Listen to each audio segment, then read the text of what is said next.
Hi everybody, Maneesh Konkar here, and in this video we are going to look at 6 skills that marketing recruiters look out for in marketing candidates. This video is meant for everybody who is looking for to shift into a marketing career. You may be an MBA student, you may be a BBA student, or even a working professional. Then you'll get a lot of tips on how to do this. My name is Maneesh Konkar. I am a corporate trainer and I also run a digital marketing agency. We also have online courses in sales and marketing. All the links are there down below. Do have a look at them. All right. Okay, so let's begin. So this video is based on our interactions with a whole lot of HR folks who are constantly looking for good quality talent. And one of the things that they talk about is the steady deterioration in the quality of the candidates that are applying to their companies. So let's begin. The 6 things are, the first one is knowledge of the industry. So let's say you want to become a marketing professional. Great. Which category do you want to become a marketing professional for? Which business do you want to become a marketing professional for? Which product do you want to become a marketing professional for? So let's say you decide that you want to be a marketing professional in the foods industry. So take the top 3 foods items. Let's say you take biscuits. Let's say you take confectionery, okay? You take chocolates, fine? Or let's say you take cornflakes. Now, if I were to ask you biscuits, what is the size of the category? What is the size of the industry? If I were to ask you FMCG industry, who are the top 5 companies in the FMCG industry? What are their profits? What are their market shares? What are their top lines? Many of you will struggle to come up with that information. This is the first thing that is required, knowledge of the industry. The second point is knowledge of the company.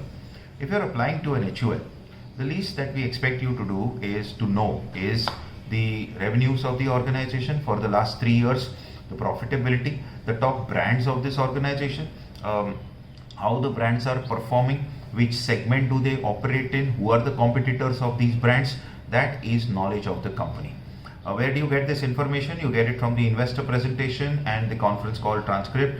Every quarter when a company declares its results, and if it is listed on the stock market, and chances are if it's a dream company, then it is listed on the stock market, you will get a lot of information from the investor section of the website, okay, of the company. So every quarter they release a 40-50 page PDF document which is called the investor presentation, and then after that the CEO of the company, the CFO, the company secretary, they go online and address questions by the financial market analysts, and that is where you get information about the company. So this is step number 2. What we look for is that you should be hugely knowledgeable about the company that you are applying to.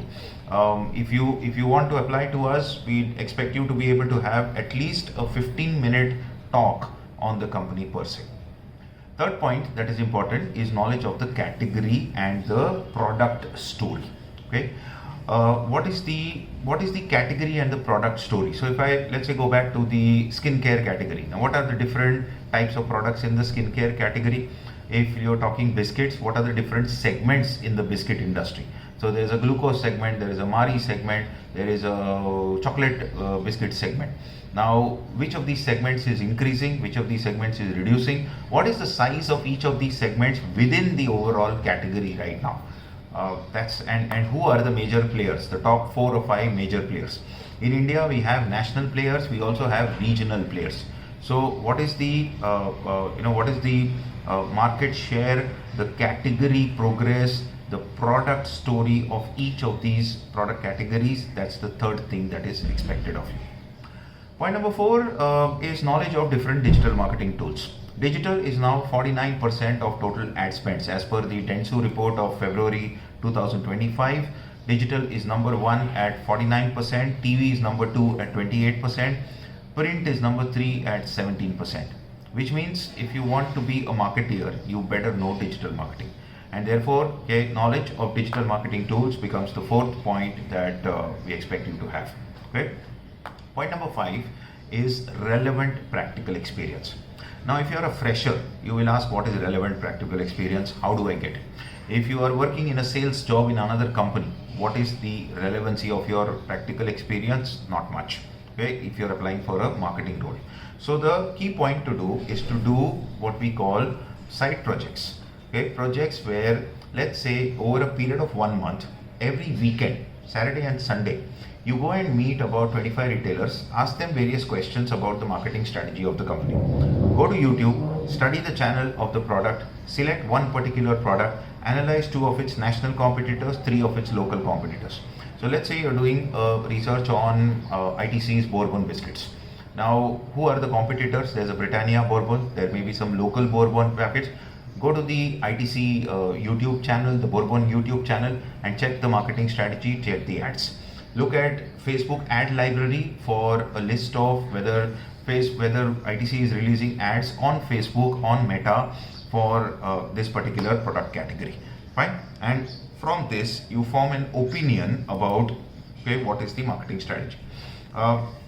The next step is you go to your retailers in the area and try and get a channel check. Try and do a channel check right from the customers and the consumers on whether the strategy is working or not, who's gaining in the market, whose strategies are better.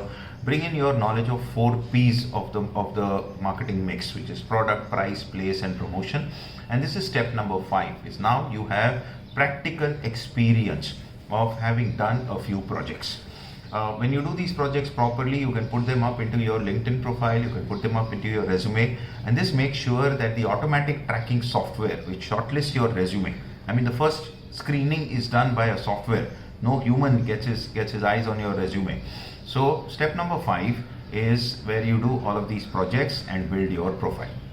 And once you do all of these things, you now have the answer to step number 6 of your profile, which is why should we hire you? Because you can add value to the brand's function.